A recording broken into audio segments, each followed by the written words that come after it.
অরুণাচল প্রদেশে ক্রমশ থাবা বসাচ্ছে চীনের পিপলস লিবারেশন আর্মি।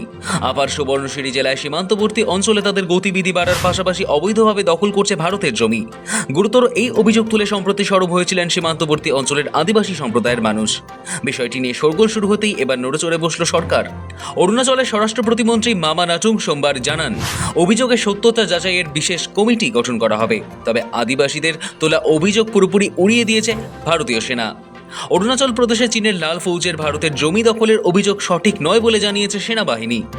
বিষয়টি অস্বীকার করে বিবৃতিতে বলা হয়েছে, এমন কোনো কিছু ঘটেনি, সম্পূর্ণ খবর ভিত্তিহীন। সীমান্তে ভারতীয় সেনা সতর্ক অবস্থানে রয়েছে।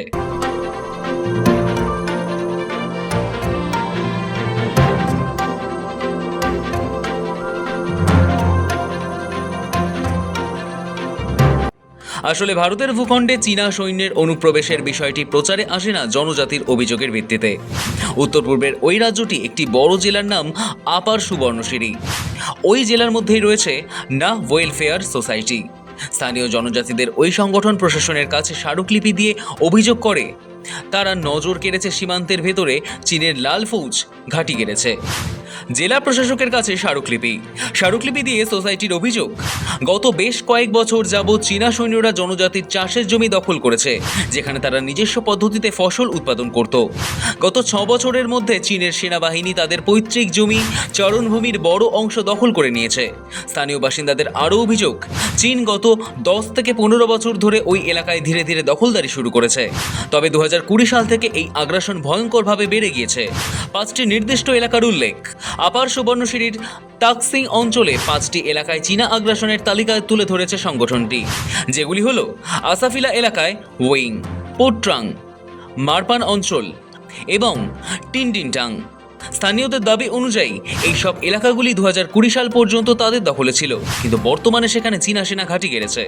সংগঠনের দাবি, ভারতের জমির ভেতরেই চীনা সেনার রাস্তা, সেতু, সেনাবাহিনী শিবির সহ স্থায়ী পরিকাঠামো তৈরি করে ফেলেছে ইতিমধ্যেই।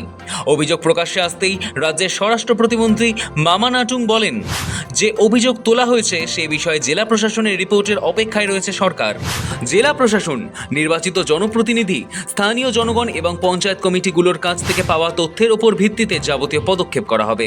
যদি সত্যি কোনো অবৈধ দখল হয়ে থাকে তবে তা খুবই অন্যায় হবে। এলাকায় আসলে কি ঘটেছে তা খুঁজে বের করতে একটি তদন্ত কমিটি গঠন করা হবে।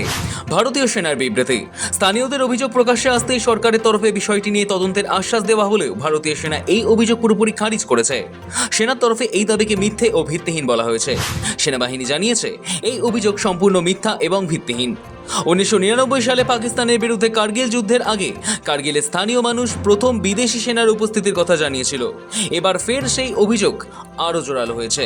ব্যুরো রিপোর্ট, সময়, কলকাতা।